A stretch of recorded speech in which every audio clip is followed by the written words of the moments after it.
ओम श्री गुरु चरण कमलेभ्यो नमः। Divine youth India channel में आप सभी का स्वागत है। मैं मुकेश।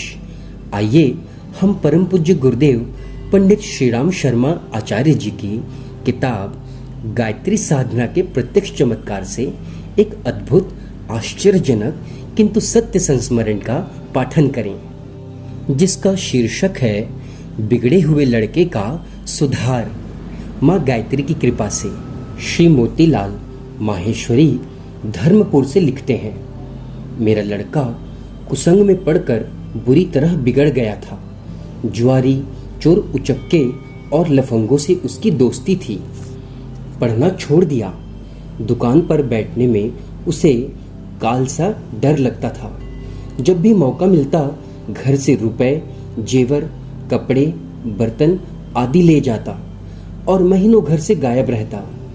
उसकी करतूतों के ऐसे ऐसे संदेश मेरे पास आते कि दिल टूटने लगता। हमारा कितना प्रतिष्ठित वंश और उसमें यह कंस जैसे उपज पड़ा, यह सोच सोचकर बड़ा दुख होता। ईश्वर से प्रार्थना करता कि हे माता, ऐसी संतान मिट जाए या तो मुझे ही उठा लो, जिससे यह सब सुनना ना पड़े और देखना ना पड़े। 13वें वर्ष से 17वें वर्ष की आयु तक 4 वर्ष उसने ऐसे ही कामों में निकाल दिए। सिनेमा, जुआ, लड़ाई झगड़े, नशा, आवारागर्दी, ताश खेलना, यही उसका नित्य कर्म था। लड़के की बदनामी से समाज में हमारा घर बदनाम हो गया। कोई उसकी शादी के लिए देखने तक ना आता। एक लड़का और 3 लड़कियां थीं। ऐसा प्रतीत होता था कि आगे अपना वंश ही डूब जाएगा।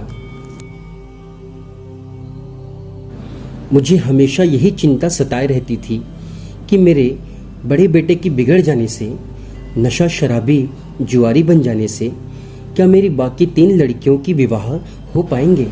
परमात्मा की कृपा से हमारे घर में किसी बात की कोई कमी ना थी, पर लड़के की वजह से मन हमेशा दुखी रहता। उसे समझाने के सारे प्रयत्न कर लिए, लेकिन सब निष्फल हुए। निराशा और अंधकार ही सामने था। उन्हीं दिनों बद्रीनाथ यात्रा के लिए जाने का अवसर मिला। दुखी मन को सांत्वना देने के लिए मैं और मेरी धर्मपत्नी, हम दोनों साथ में बद्रीनाथ चल दिए। रास्ते में भले बुरे सभी प्रकार के लोगों का साथ हुआ। जो सज्जन पुरुष होते उनसे अच्छी पटती और मधुर वार्तालाप के साथ साथ रास्ता कटता चलता। इन्हीं सुखद दिनों में एक भद्र पुरुष का साथ मिला। घरेलू चर्चाएं भी हम लोग आपस में करते। अपने लड़के की चर्चा मैंने उनसे की। उनने कहा, मैं भी इसी तरह बहुत समय तक दुखी रहा। मेरे घर का बड़ा लड़का बहुत दिनों से ऐसे ही कुसंग में पड़ गया था। नशा, शराब, लड़ाई झगड़े, मारपीट, हमेशा वह इसी कामों में लिप्त रहता। उन्होंने आगे कहा कि एक दिन एक महात्मा जी से मेरी मुलाकात हुई। उन्होंने मुझे गायत्री का जप और हवन करने का उपाय बताया। उन महात्मा ने 9 दिन के 24,000 गायत्री मंत्र का अनुष्ठान करने की सलाह और विधि बतलाई। मैंने उनके कहे अनुसार अनुष्ठान आरंभ कर दिया। नियम पूर्वक अनुष्ठान से मैंने देखा कि घर का वातावरण पूरी तरह बदल गया है। उसको आश्चर्यजनक ढंग से सद्बुद्धि मन में लौट गई है। गृह कलह तथा लड़के की उद्दंडता दोनों से छुटकारा मिल गया। सो आप भी गायत्री की उपासना करें तो बहुत अच्छा होगा। मेरा पूरा विश्वास है, यदि आप निष्ठापूर्वक गायत्री की उपासना करेंगे, साधना करेंगे, तो निश्चित ही आपके भी लड़के को सद्बुद्धि मिलेगी। वो भी मार्ग पर लौट आएगा। माँ गायत्री, माँ भगवती उन्हें भी सद्बुद्धि प्रदान करेगी। उन्होंने बताया कि माँ गायत्री सद्बुद्धि की देवी है। सबसे पहले वो साधक को सद्बुद्धि प्रदान करती है। मैंने उस सज्जन से गायत्री जप और हवन की सारी विधि पूछ ली और यात्रा से लौटने पर वैसा ही साधन आरंभ कर दिया। 3 महीने में लड़के की मति पलटी। मैं उससे बोलता न था, फिर भी वह दुकान पर आकर बैठने लगा और घर के कामों में रुचि दिखाने लगा। धीरे धीरे 1-2 महीने में उसका स्वभाव एकदम पलट गया।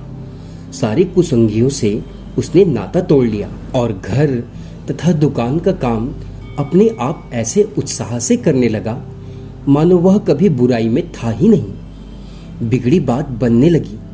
मेरे चित्त को चैन मिला। लड़के की शादी भी हो गई। उसके 3 बच्चे हैं। व्यापार की खूब उन्नति हुई।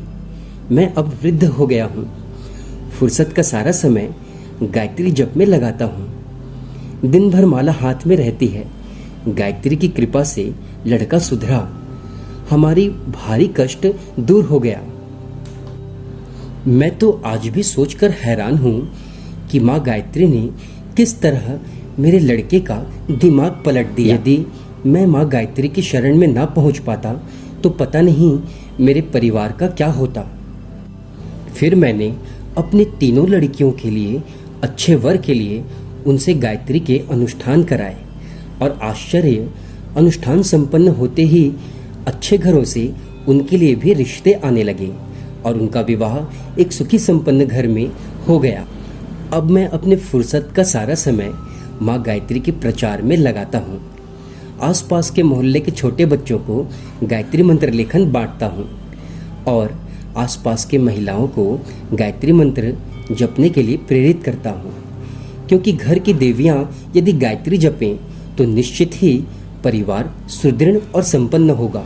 गांव के आसपास के विद्यालयों में छात्रों को गायत्री मंत्र लेखन करवाने से मुझे सभी गायत्री वाले गुरुजी कहकर पुकारने लगे। अब तो मैं माँ भगवती, माँ गायत्री से एक ही प्रार्थना करता हूँ कि हे माँ, अब मेरे पूरे जीवन का पूरा समय अपने कामों में लगा देना, अपने प्रचार में लगा देना।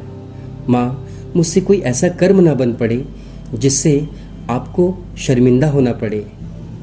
ऐसी है माँ गायत्री की अद्भुत कृपा जो अपने संतान को सब कुछ प्रदान करती है। अब हमारा निवेदन, आप सभी से निवेदन है कि परम पूज्य गुरुदेव और परम वंदनीय माता जी के युग निर्माण मिशन में, आंदोलन में हम अपनी सहभागिता पूरे प्राणपण से अपना। हम सभी को यह आपस में देखना होगा कि कहीं हम में कोई आलस्य, कोई प्रमाद, कोई बुरे भाव तो नहीं समाहित हो गए हैं। हम अपनी साधना और उपासना नियमित समय में कर तो रहे हैं। कहीं हमारी साधना उपासना में कोई कमी तो नहीं पड़ गई। कहीं हमारे स्वभाव में अहंकार ने घर तो नहीं कर लिया। हम सभी परिजनों को परम पूज्य गुरुदेव का दिया हुआ आश्वासन सदैव याद रखना चाहिए कि बेटे, आप हमारा काम कीजिए, हम आपका काम करेंगे। पिता ने अपने बच्चे का हर काम किया है, हम भी आपका काम करेंगे। आपको झगड़ा लग गया है तो हम आपकी झगड़े को दूर करेंगे।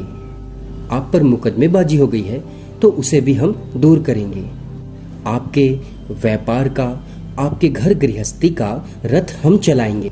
आपके घर संतान नहीं है तो उसका वरदान हम देंगे। आपके व्यापार में घाटा रहता है तो हम आपको अच्छी लाभ दिलाएंगे।